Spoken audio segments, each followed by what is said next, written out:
मरचू जंगल से लकड़ियां काटकर बाजार में बेचने गया, लेकिन उसे लकड़ियों के अच्छे दाम नहीं मिले। इस पर मरचू ने कहा, अरे भैया, इतने कम पैसे? इन पैसों में तो 2 वक्त का खाना भी नहीं मिलेगा। आप मुझे बहुत ही कम पैसे देते हैं। मैं इतनी मेहनत से लकड़ियां काट कर आता हूँ, लेकिन उनके पैसे मुझे बहुत कम मिलते हैं। भैया, तुम्हारी लकड़ियां होती ही इतनी कमजोर हैं कि मैं इससे ज्यादा पैसे नहीं दे सकता। तुम्हारी लकड़ियों के बस इतने ही पैसे बनते हैं। अरे भैया, कुछ ज्यादा कर दो ना। वो क्या है ना कि इन पैसों का तो कुछ भी नहीं आता। मैं अपनी जिंदगी कैसे गुजारूंगा? भैया, तुम जाकर अच्छी लकड़ियां लाओ, तभी इन लकड़ियों का अच्छा दाम मिल पाएगा, वरना इन लकड़ियों का तो यही दाम है। ये सुनकर मरचू बहुत ज्यादा परेशान हो गया और पैसे लेकर किराने की दुकान से सामान खरीदकर घर आ गया। घर पहुंचते ही मरचू की पत्नी सीता ने कहा, अरे जी, सामान ले आए आप? हाँ जी, सामान ले आया हूँ। सीता के चेहरे पर खुशी छा जाती है, लेकिन जब उसने सामान देखा, जी, इसमें तो बहुत थोड़ा सामान है। हाँ सीता, मुझे पता है कि यह सामान बहुत थोड़ा है, लेकिन मैं क्या करूं? मेरे पास जितने पैसे थे, मैं उतने का ही सामान लेकर आ गया हूँ। इस तरह हमारा गुजारा कैसे हो पाएगा जी? आपको तो पता ही है कि हम कितनी मुश्किलों से गुजारा करते हैं। हाँ, मुझे पता है, लेकिन मैं कर भी क्या सकता हूँ? मेरे पास इतने पैसे ही नहीं कि हम एक अच्छी जिंदगी गुजार सकें। इतनी मेहनत कर रहा हूँ, लेकिन फिर भी मेहनत का फल नहीं मिल रहा। इतनी मेहनत से अच्छी लकड़ी काट कर आता हूँ, लेकिन मुनासिब दाम नहीं मिलता। मैं तो बहुत परेशान हूँ। क्या करूँ? कहाँ जाऊँ? अरे जी, आप परेशान न हो, आप कोई और काम देख लें। मैंने कई बार काम तलाशने की कोशिश की, पर किसी ने भी मुझे काम नहीं दिया। ये सुनकर सीता भी काफी ज्यादा परेशान हो गई।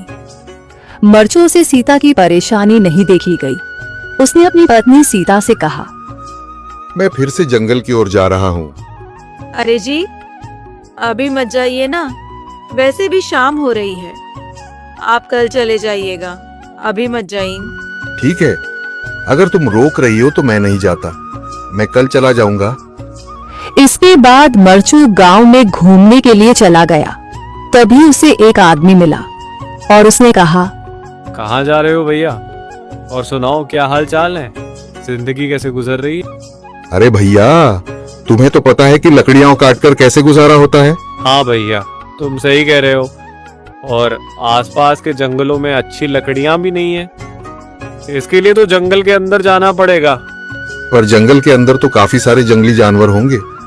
मुझे बहुत डर लगता है भैया, मैं जंगल में कैसे जाऊंगा? हाँ भैया, जंगली जानवर तो होंगे, लेकिन अच्छी लकड़ियां तो वहीं से ही मिलेंगी। ये सुनकर मरचू बहुत ज्यादा परेशान हो गया, लेकिन वह आदमी बिल्कुल ठीक कह रहा था। जंगल के किनारे की सारी लकड़ियां कट चुकी थीं। अब सिर्फ जंगल के अंदर ही अच्छी लकड़ियां बची थीं। अगली सुबह मरचू लकड़ियां काटने जंगल की ओर चल पड़ा।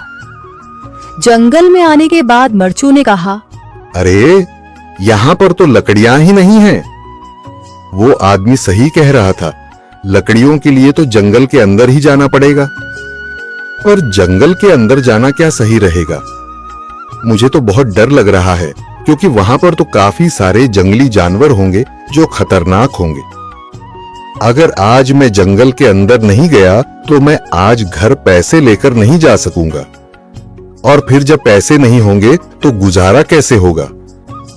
मरचू जंगल के बाहर खड़ा सोचता ही रहा और फिर उसने सोचा, अरे, यहाँ पर भी कोई मजबूत पेड़ दिखाई नहीं दे रहा जिससे मैं लकड़ियां काटकर घर ले जा सकूं। लगता है और अंदर जाना पड़ेगा। यही सोचकर मरचू जंगल के अंदर चला गया। अंदर जाने के बाद उसने इधर उधर पेड़ देखे, पर उसे कोई भी अच्छा पेड़ दिखाई नहीं दिया। यह सोचकर मरचू जंगल के और अंदर चला आया।